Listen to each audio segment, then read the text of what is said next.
This is the Carl Miller Show, where we talk about all things real estate, financial investments, and getting into a home you love. With over 15 years of experience, this is your host, Carl Miller. Continuing last week's conversation on real estate investment and should you pay for buyer's closing costs when selling? What sellers need to know. Hey, thank you for tuning in. I'm Carl, your host, principal broker at Carl Miller Realty. We're Lynchburg's first certified full-service professional brokerage, and we're located at 7700 Timberlake Road in Lynchburg. We are your caring, competent, trusted advisors for real estate sales. If you are a homeowner or an aspiring homeowner, this show is for you. I'm in a network of the best realtors in the United States and Canada who operate with skill and with a relational approach to meeting your needs. So whether relocating to or from Central Virginia, maybe you've inherited a house outside of Lynchburg and you don't know who to call, we have got you.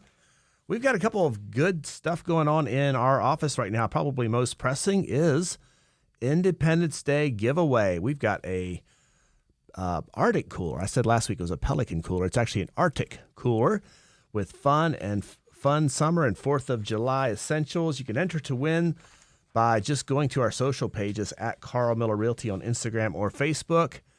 And at the top is pinned on how to win, how to enter for this amazing Independence Day cooler. So put your name in the hat there and get a nice cooler for your Independence Day festivities. I want to thank Gary's Garden Center because they are sponsoring our show and they are ready to help you create your own slice of paradise this summer. There's lots of great options for plants and vegetables and all kinds of good things over there at Gary's Garden Center. So if you would like the idea of admiring the vibrant blooms of your favorite flowers in your property, stop by and see them. Gary's Garden Center. They've got everything you need to bloom and grow. Great selection, expert advice, and friendly service. They're located at 794 Leesville Road. Gary'sGardenCenter.com. It's time for a new featured listing from Carl Miller Realty. Well, we've got an investment opportunity located in Farmville at 5920 Farmville Road. This is a 15-unit portfolio of homes. It includes a renovated 1930s main house and 14 single-wide mobile homes and a 3,000 square foot plus metal shop that's complete with 12-foot ceilings. And there's two 12 by 24 attached sheds with office potential, and this is all on one parcel. The single wides range from a 2-bedroom, 1-bath to 2-bedroom, 2 baths, and they're in various stages of condition, offering immediate renovation upside. These units were previously rented at $700 per mobile home and $1,500 for the main house. There's a high-flow artesian well that serves all 15 units that's metered, giving the owner additional income potential. There's a grandfathered septic system in place, and just a good opportunity. This property is going to need some renovation, but it's listed for just $429,000. I've run some numbers on this, and I think that once those rents are stabilized and the units are fully rented out, this would easily appraise for $1.1 million or more, depending what cap rate you run. But it will take some work to get it there. But if you're a handyman and you would like the idea of buying an investment property and getting it fixed up and stabilized over the next 18 months, this is definitely a really good opportunity. So again, the property address, if you want to look it up, is on Farmville, 5920 Farmville Road. It's listed for just $429,900. It's just under 3 acres of land included.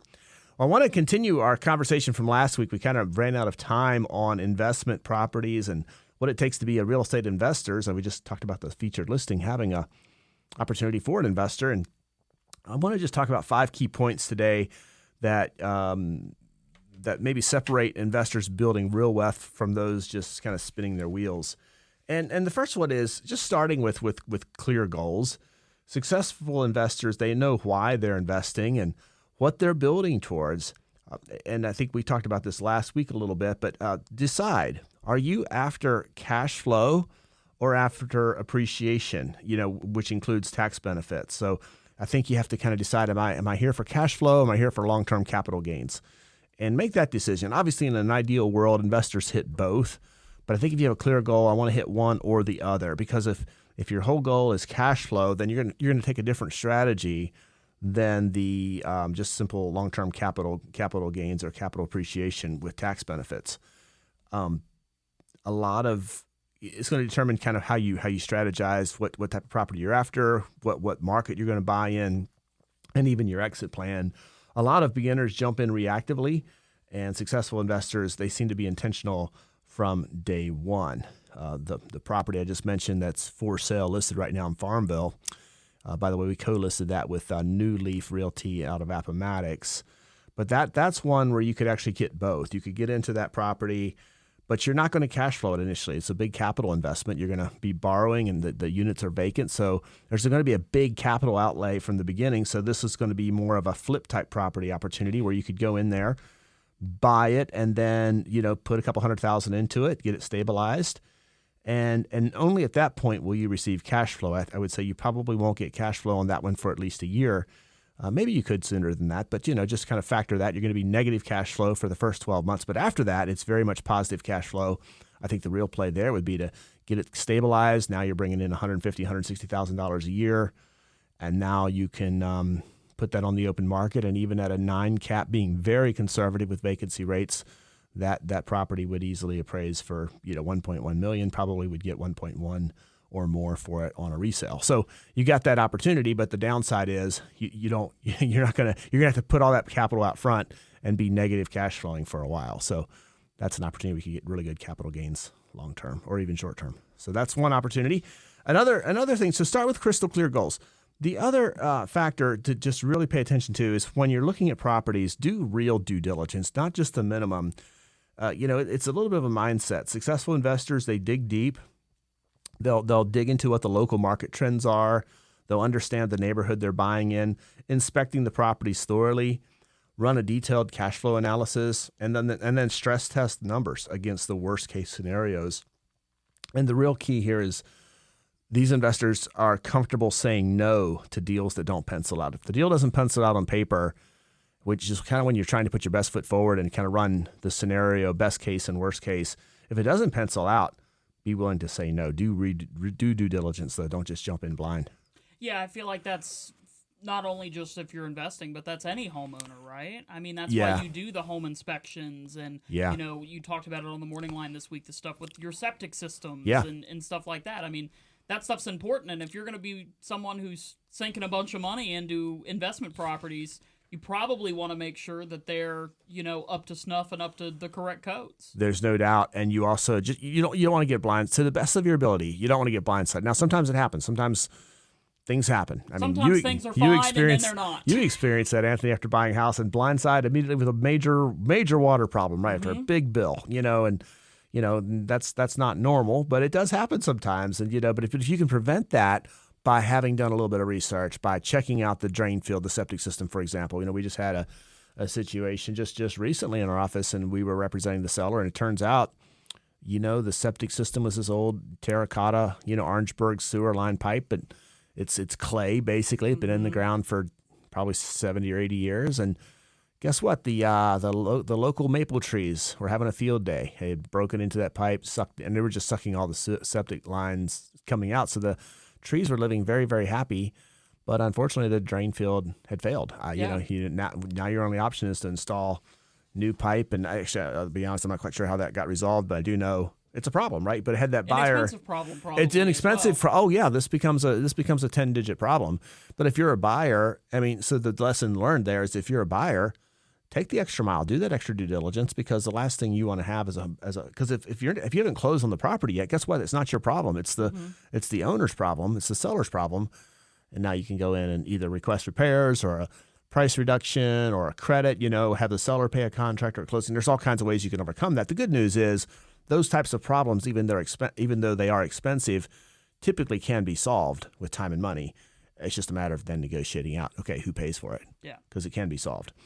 The other third pattern of successful investors is just building and leveraging relationships. I've been in business now for 21 years, helping people buy and sell homes. And I'll say this, real estate really ultimately is a people business.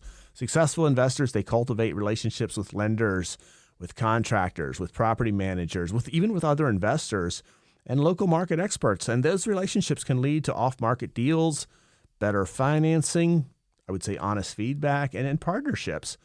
Isolation is the enemy. Community and network, they are the multipliers. And so get to know these key people and these key relationships in a transaction, and it will help you solve problems, because problems will come up, I can promise you.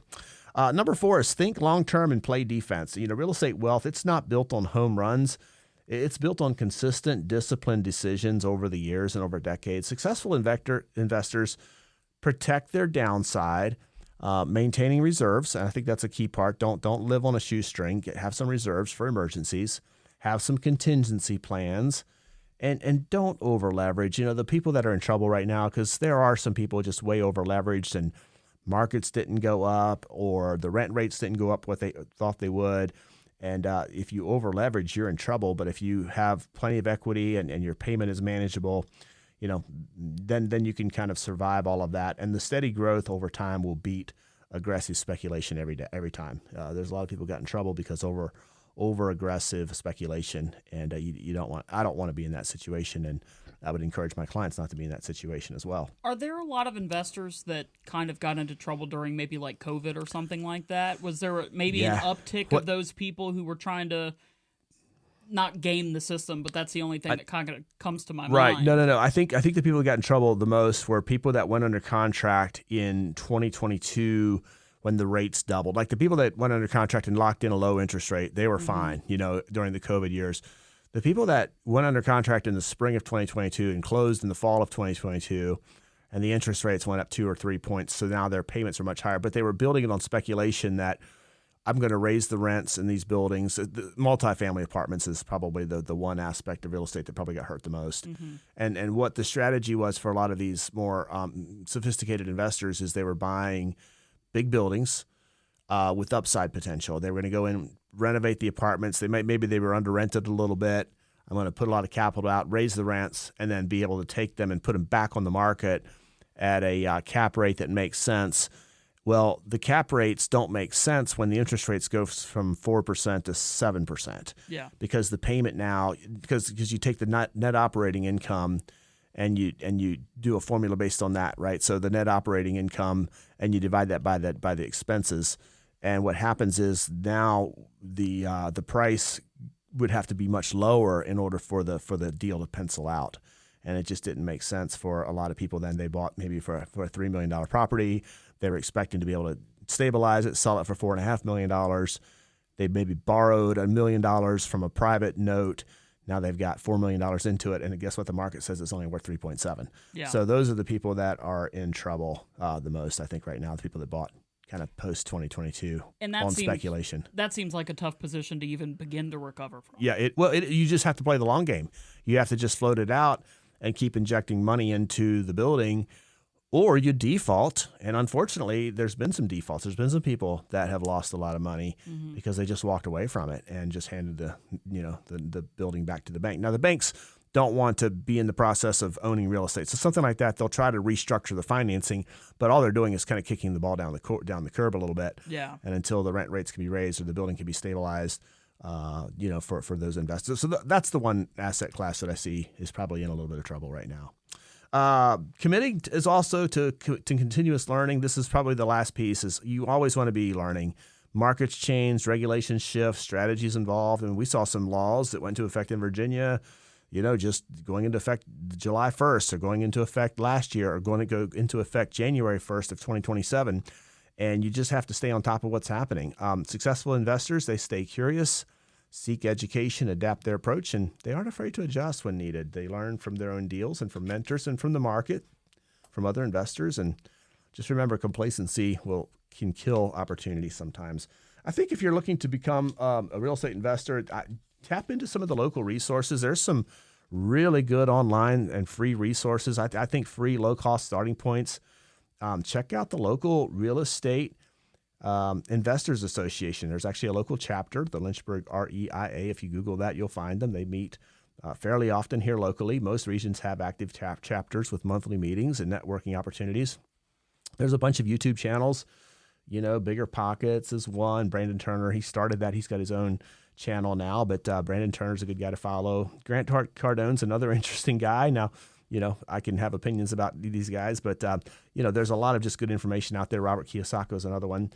Bigger Pockets podcast, Stacking Benjamins is another podcast that's good. And then just local investor podcasts. And of course, you're listening to the Carl Miller Show. So you have an opportunity here to learn about different stuff, different things going on in our market. My goal is to make this valuable for you. And then library resources. Most libraries offer free access to business educational platforms like the LinkedIn Learning and Coursera classes that are out there, and lots of other membership type of organizations that are out there too. You can pay an annual membership and get a little bit more access and more courses, including Bigger Pockets or the real estate investment associations that are local. If you want to get into the real estate sales side of things, the National Association of Realtors, they've got a lot of licensing classes and those types of things as well. And then local community college sometimes have really good finance and or real estate classes that you can take, and real estate investment boot camps. There's a bunch of those little courses and conferences around town. Some of them are better than others. But if you want a couple books, I would say one that's really, really popular and really good that Brandon Turner and Ashley Kerr wrote, K-E-H-R, Ashley Kerr, wrote The BRRRR Method. That's B-R-R-R-R, which stands for buy, renovate, rent, refinance, and repeat. So the BRRRR Method is, you'll hear that thrown around a lot in the investment community. That's another really good resource. So again, specific to Virginia, the Virginia Real Estate Investors Association, statewide organization with local chapters. You can check those out, including Lynchburg. And I would just say this, start with one free resource this week. Start with a REAI meeting, a podcast, or a book. Education is the cheapest part of your investment journey, but it's also the most valuable, so don't shortcut that. Hey, when we come back, should you pay for your buyer's closing costs?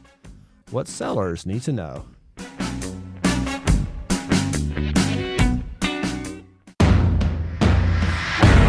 Welcome back to the Carl Miller Show. I'm Carl, your host, principal broker at Carl Miller Realty. Follow our social pages. Sierra, she's our creative director. She continues to put out fun, engaging content. And don't forget to register for that giveaway that we're doing for the Independence Day giveaway. Register now this weekend because next weekend, believe it or not, is Independence Day. Anthony and Biscuit and I were just talking here in the studio. Hard to believe the year is almost halfway over. Independence Day is coming right up. Crazy. Next Absolutely weekend. Crazy. So enjoy the festivities starting this weekend. Our social handles on Instagram and Facebook are at Carl Miller Realty, by the way. It's time for Carl Miller Realty's local stat of the week. Through June 21st, 2026, the median sales price of single-family homes in Lynchburg and 3 touching counties is exactly $325,000 median sales price. And that's up 3.4% from the same time period of 2025. So if somebody asks, what's the median sales price in Lynchburg? There's your fun fact of the week. $325,000 is the answer. So is it $350 by the end of the year? No. No? No way. It's interesting, Anthony, when I look at the average listing price of a home right now, it's $369 or somewhere in the maybe it's $367 this week. And I had somebody ask me the other day, that means prices are coming down because the median sales price is $325. Right. But that's not true. What is true is that the homes that are in demand are the lower priced homes. Right. So what's happening is there's more homes selling in that $250 to $350 range than are selling, in the above that number. So you got to be careful about the way people will skew data, because I literally have seen news articles just completely taking data and skewing it and saying prices plummet, because they'll take the average listing price and then what's selling. And again, what's selling is what's in demand, and what's in demand is the lower point. And so, but the answer is fair question. I wonder if we'll see maybe at the end of the year. We know that the median sales price for last year was $315 for the year. I think we'll probably be kind of flatlining. I'm watching really closely the active amount of homes and then the sales pace, how many homes are selling per month. And, we have about 3 months of housing supply right now. So I think that I'd be shocked if the number goes above 330, for the year. But I wouldn't be surprised if it stays in that. It's still another, like you said, it's another $15,000 higher than it was a year prior. Oh, no doubt about it. Yeah. So Lynchburg is a market that I think will just continue to see slow, steady appreciation. We're not going to see crazy ups. We're not going to see crazy downs, but I think just slow and steady as she goes appreciation. That's kind of always been Lynchburg's formula, and it's because the rest of the country is much, much higher than that. Now it's at 429, by the way, in the U.S. So, yeah. crazy. Well, should you pay for buyer's closing cost? That is the question of the half here. And so a few years ago, sellers could pretty much get away with saying no to just about everything. And we were seeing when we had a very scarce market, when we were down to a month or month and a half of housing supply or even less, and when multiple offers were coming in on every house going on the market, it seemed, if you were a buyer, you had to be super, super aggressive. And if you weren't aggressive, and you were a buyer that came in and asked for concessions or asked for closing costs to be paid or asked for repairs, or you came in 1 or 2 or 3% below the listing price, sellers would just get away with saying, no, I'm not doing that. No. And the market was in their favor.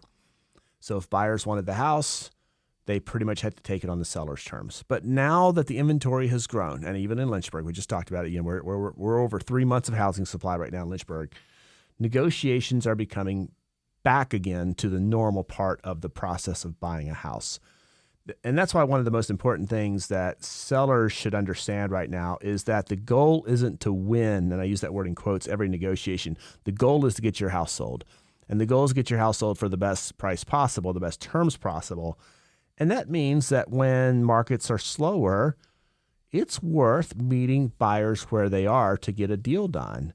And so one example of this is helping a buyer with closing costs. And so if it comes up in your sale, here's what to expect. And let's just start with, what are the buyer's closing costs? So the buyer's closing costs are the extra expenses that buyers pay on top of the down payment when they purchase a home. So for example, loan and origination fees, the appraisal and inspection costs, the title and or attorney's fees.